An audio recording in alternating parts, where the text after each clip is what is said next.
La Segunda Guerra Mundial fue un conflicto militar global que se desarrolló entre 1939 y 1945. En ella se vieron implicadas la mayor parte de las naciones del mundo, incluidas todas las grandes potencias, así como prácticamente todas las naciones europeas como agrupadas en dos alianzas militares enfrentadas. Los aliados de la Segunda Guerra Mundial y las potencias del Eje. Fue la mayor contienda bélica de la historia, con más de 100 millones de militares movilizados y un estado de guerra total en que los grandes contendientes destinaron toda su capacidad económica, militar y científica al servicio del esfuerzo bélico, borrando la distinción entre recursos civiles y militares, marcada por hechos de enorme repercusión que incluyeron la muerte masiva de civiles, el Holocausto, los bombardeos intensivos sobre ciudades y el uso, por única vez, de armas nucleares en un conflicto militar. La Segunda Guerra Mundial fue la más mortífera de la historia, con un resultado de entre 50 y 70 millones de víctimas, el 2,5% de la población mundial. 1. El comienzo del conflicto se suele situar en el 1 de septiembre de 1939, con la invasión alemana de Polonia, el primer paso bélico de la Alemania nazi en su pretensión de fundar un tercer Reich alemán sobre Europa, y la consiguiente declaración de guerra a Alemania el 3 de septiembre por parte de Reino Unido, Francia y países afines de la Mancomunidad de Naciones.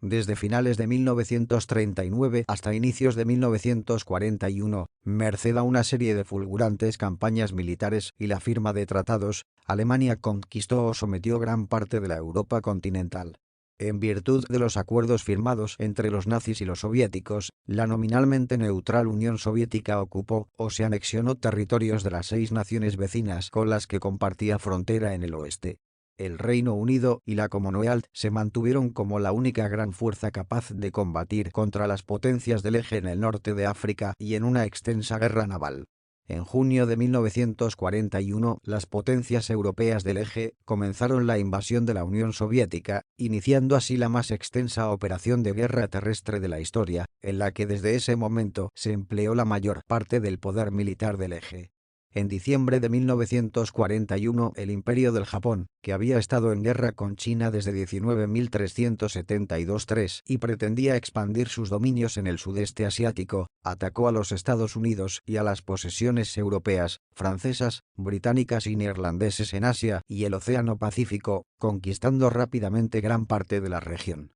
La Segunda Guerra Mundial fue un conflicto militar global que se desarrolló entre 1939 y 1945. En ella se vieron implicadas la mayor parte de las naciones del mundo, incluidas todas las grandes potencias, así como prácticamente todas las naciones europeas como agrupadas en dos alianzas militares enfrentadas. Los aliados de la Segunda Guerra Mundial y las potencias del Eje. Fue la mayor contienda bélica de la historia, con más de 100 millones de militares movilizados y un estado de guerra total en que los grandes contendientes destinaron toda su capacidad económica, militar y científica al servicio del esfuerzo bélico, borrando la distinción entre recursos civiles y militares, marcada por hechos de enorme repercusión que incluyeron la muerte masiva de civiles, el Holocausto, los bombardeos intensivos sobre ciudades y el uso, por única vez, de armas nucleares en un conflicto militar. La Segunda Guerra Mundial fue la más mortífera de la historia, con un resultado de entre 50 y 70 millones de víctimas, el 2,5% de la población mundial. 1. El comienzo del conflicto se suele situar en el 1 de septiembre de 1939, con la invasión alemana de Polonia, el primer paso bélico de la Alemania nazi en su pretensión de fundar un